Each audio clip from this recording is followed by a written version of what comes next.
Bonsoir à tous les amis, j'espère que tout va bien chez vous. Ce soir, la Juventus recevait le Genoa pour le compte de la 16e journée de Serie A les amis.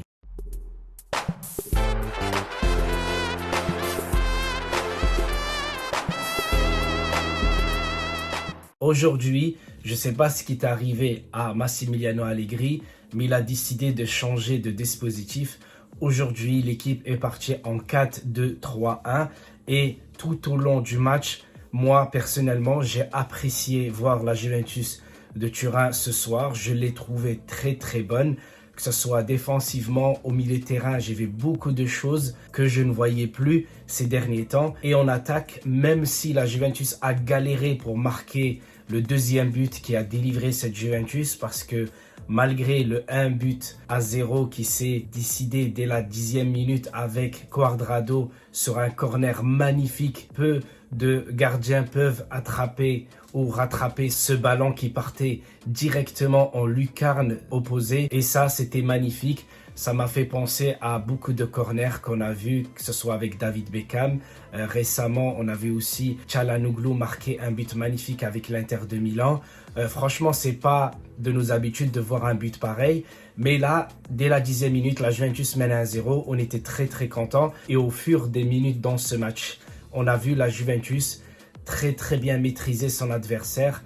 On a vu Bernardeschi énormément dribbler et c'est ça en fait qui me pose énormément de soucis. Je ne sais pas si la Juventus a été meilleure que le Genoa. Le dispositif de cette Juventus ce soir était la meilleure solution pour beaucoup de joueurs, ou bien c'était l'adversaire qui n'attaquait pas du tout les joueurs de la Juventus. Chaque fois qu'un joueur de la Juventus avait le ballon, le truc c'est qu'il avait le temps de contrôler, il avait le temps de voir où sont ses autres coéquipiers et du coup ça a facilité énormément la circulation du ballon du côté de la Juventus.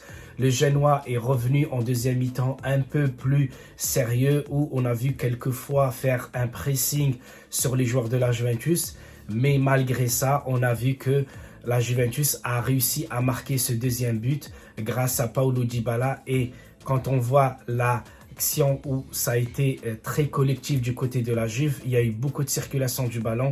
Et c'est là où Dybala a marqué à la 82e minute où la Juventus s'est libérée de ce match. J'aimerais parler maintenant de pas mal de choses, notamment comme je parlais tout à l'heure de Bernardeschi et de Kulusevski, les deux ailiers ou les deux milieux extérieurs du côté de la Juventus. Ce sont de très bons joueurs, que ce soit rapides, dribbleurs et qui sont bons pour faire des centres. Malheureusement, on voit très peu Kulusevski essayer des tirs, que ce soit de près ou de loin.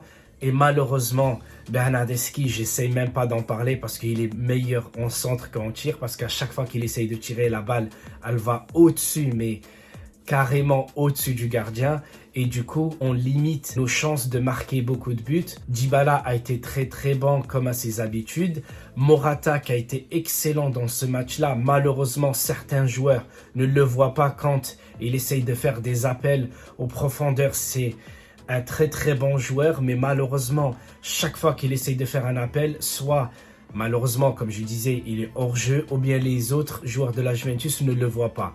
Et quand les joueurs de la Juventus le voient, soit, comme je disais, il est hors jeu, ou bien elle n'est pas sur lui. Et du coup, il ne peut rien faire. Malheureusement, il est obligé de dézonner, récupérer le ballon un peu au milieu de terrain et essayer d'y aller seul parce que Bernardeschi et Kulusevski ne prennent pas sa place. Donc du coup, ça crée moins d'occasions, ça crée moins de possibilités d'attaquer en contre. Du coup, ça c'est un défaut pour moi. Ensuite, malheureusement, il est sorti à la 71e ou 72e minute parce qu'il avait pris un jaune et à Massimiliano Allegri s'est pris la tête avec lui. Et ça, c'est dommage pour Morata parce que aujourd'hui, il peut franchement sortir en étant sûr qu'il a fait un bon match.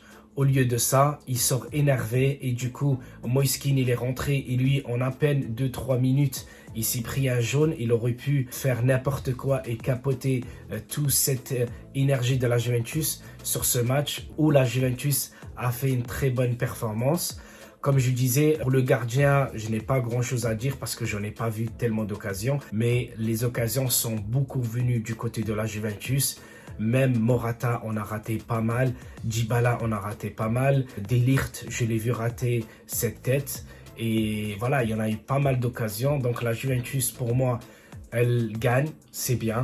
Mais d'un autre côté, j'ai pas mal de questions. J'ai pas mal de déceptions parce que les questions, c'est est-ce que Allegri va continuer avec ce 4-2-3-1 et que la Juventus va faire quelque chose de bien et les joueurs vont s'adapter à ce schéma, même si certains joueurs comme Arthur, comme Rabiot, comme Chiesa qui va bientôt revenir, on ne sait pas qui va être titulaire ou pas, mais peu importe pour moi, tant que la Juventus gagne, tant que la Juventus fait de très bonnes performances sur le terrain, ça me va.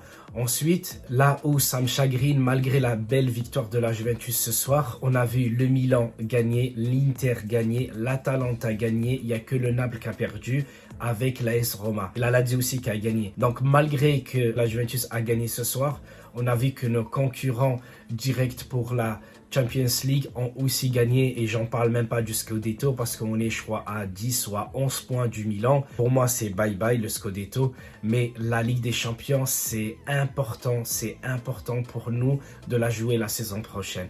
Donc les amis, j'espère que j'ai tout dit ou presque, je vous embrasse tous.